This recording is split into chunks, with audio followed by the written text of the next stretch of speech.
As a physician, I constantly see patients who step on the scale, read the same number, yet have profoundly different metabolic realities, S0, S1.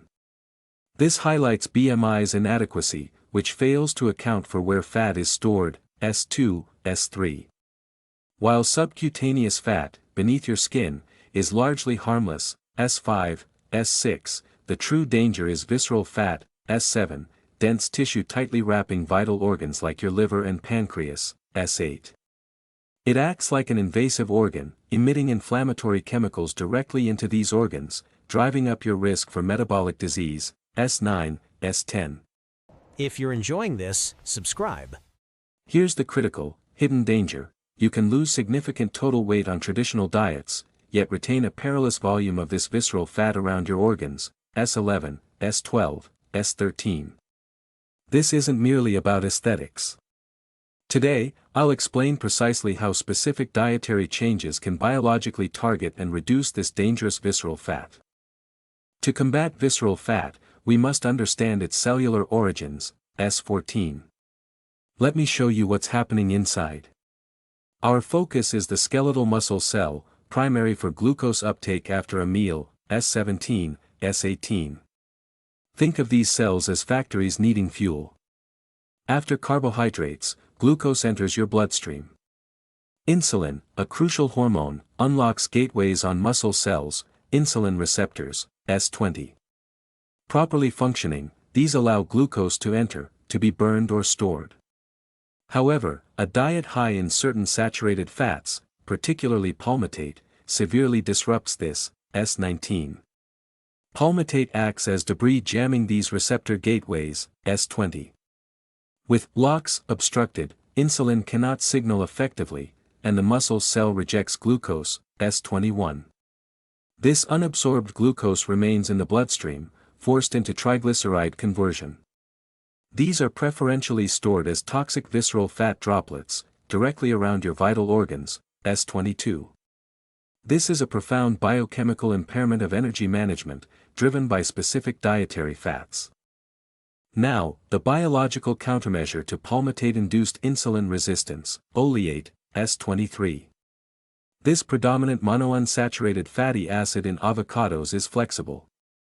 When oleate enters your system, it acts like a molecular, cleansing agent, effectively dislodging and clearing those palmitate blockages from your insulin receptors, S24. Picture it meticulously removing an obstruction from a jammed lock. Once cleared, insulin receptors regain function, they open again, S24.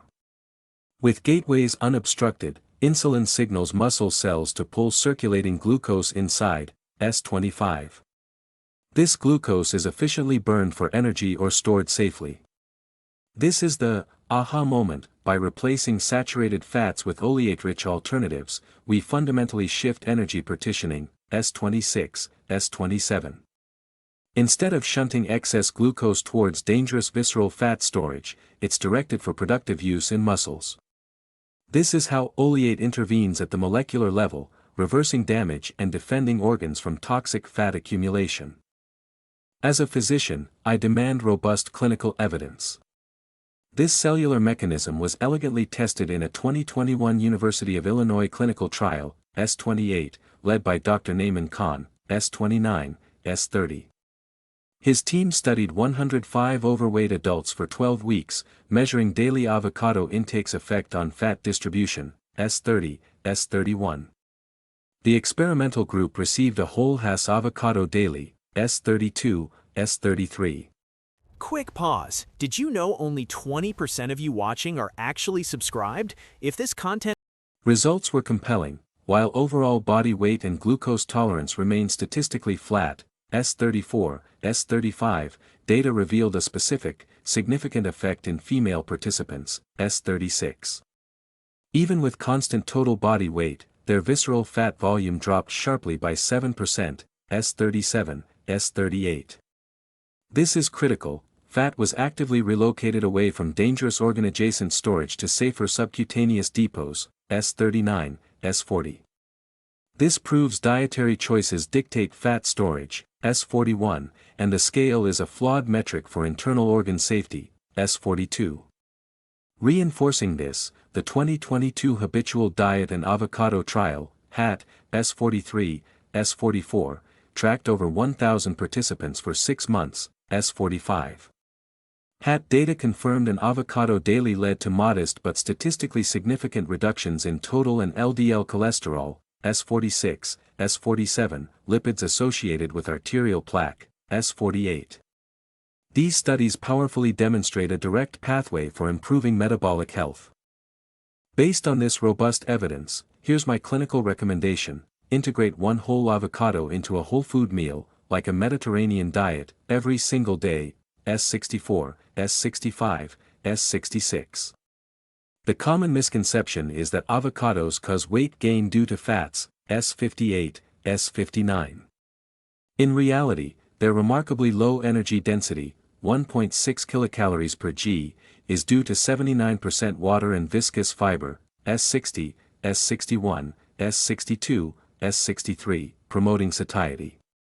Beyond fat, avocados contain prebiotic fiber, S49, S50, fueling beneficial gut bacteria like Faecalibacterium prosnitzii to produce short-chain fatty acids, S51, S52, S53, S54, S55, S56, S57.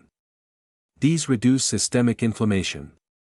Moreover, consuming avocados with vegetables creates a chemical emulsion, boosting absorption of powerful carotenoid antioxidants, S67, S68, S69, S70. Your actionable change today: incorporate one whole avocado into your main meal for its multifaceted benefits. From a physician's perspective, this evidence underscores a profound truth: food is a powerful biological tool, S71. Replacing processed fats with oleate and prebiotic fiber fundamentally changes how your cells process energy, S72. This isn't simply about dieting, it's precision nutrition, defending your internal organs from toxic fat accumulation and reshaping your metabolic destiny, S73. Challenge the assumption that weight alone defines health. Your body's internal environment truly matters. This insight shifts our focus from mere weight management to meticulous organ protection and long-term metabolic vitality. If you found this helpful, subscribe to Dr. Sanchez LM and hit that notification bell. Together, we make health